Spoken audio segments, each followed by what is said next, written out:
जो सच में इस देश में राम को मानने वाले लोग हैं, उनको इन नाथू राम के मानने वाले लोगों की सच्चाई मालूम है। मेरी दादी मानती थी राम को, और जब रात को सोती थी तो यही कहती थी कि हे राम, जगत का कल्याण तो मेरा भी कल्याण।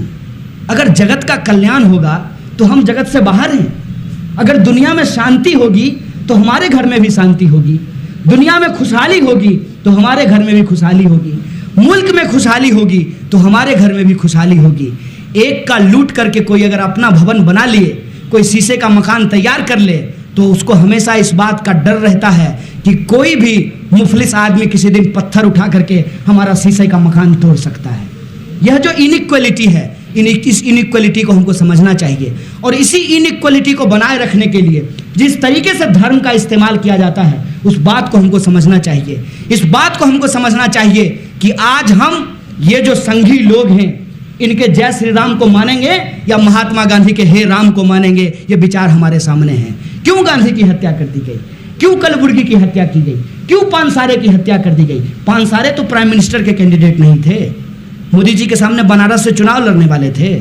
गौरी लंकेश तो अमित शाह के खिलाफ चुनाव नहीं लड़ रही थी। क्यों इनकी हत्या कर दी गई? इनकी हत्या इसलिए कर दी गई कि ये सच बोल रहे थे, और जो सच बोलने वाले लोग हैं, उनके सच के सामने झूठ की जो विरासत होती है वो डगमगाने लगती है, वो हिलने लगती है।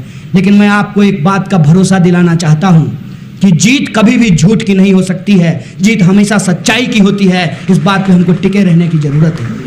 आज मुल्क के भीतर जो माहौल खड़ा किया गया है, ये महज किसी को सत्ता में बिठाने और किसी को सत्ता से हटाने का सवाल नहीं है। ये माहौल ऐसा है कि इस मुल्क की जो गंगा जमुनी तहजीब है, उसको हम कैसे बचाएंगे।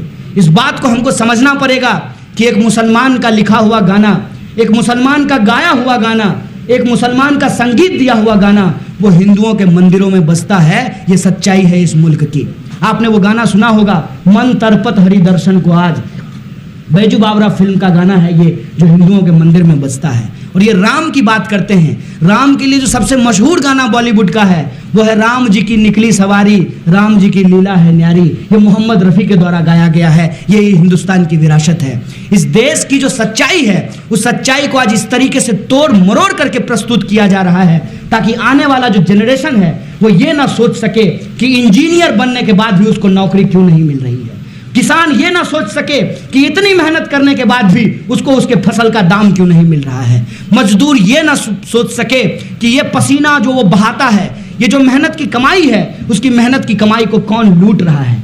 महिलाएं ये बात ना सोच सके कि महिलाओं को आज भी बराबरी का अधिकार कैसे नहीं दिया गया है। एक शंकराचार्य ने कहा कि महिलाओं का शरीर अशुद्ध होता है, इसीलिए उसको मंदिर में नहीं जाना चाहिए। हे शंकराचार्य महोदय, उसी अशुद्ध शरीर ने आपको पैदा किया, आप शुद्ध हो गए और महिला अशुद्ध हो गई। ये आपके विचार हैं। इन विचारों को हमको समझना चाहिए। और आज जो माहौल देश के भीतर पैदा किया गया है, उस माहौल में आज सबसे बड़ी जो चीज है वो ये है कि नफरत के सामने हमको मोहब्बत की बात करनी पड़ेगी। तानाशाह के सामने हमको जमहूरियत की बात करनी पड़ेगी। जो समाज को बांटने का काम कर रहे हैं, उसके सामने हमको एकता की बात करनी पड़ेगी।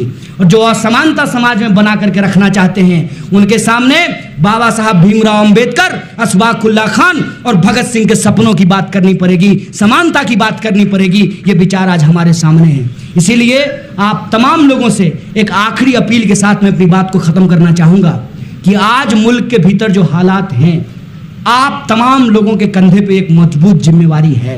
वो महत्वपूर्ण जिम्मेवारी ये है कि कोई भी दल के लोग अगर आपके सामने आए तो आप सबसे पहले कहिए कि आप एकजुट हो जाइए, इस मुल्क को भी हम एक कर लेंगे और इन नामुरादों से इस मुल्क को बचा भी लेंगे। यह बात आपको मजबूती से कहना चाहिए।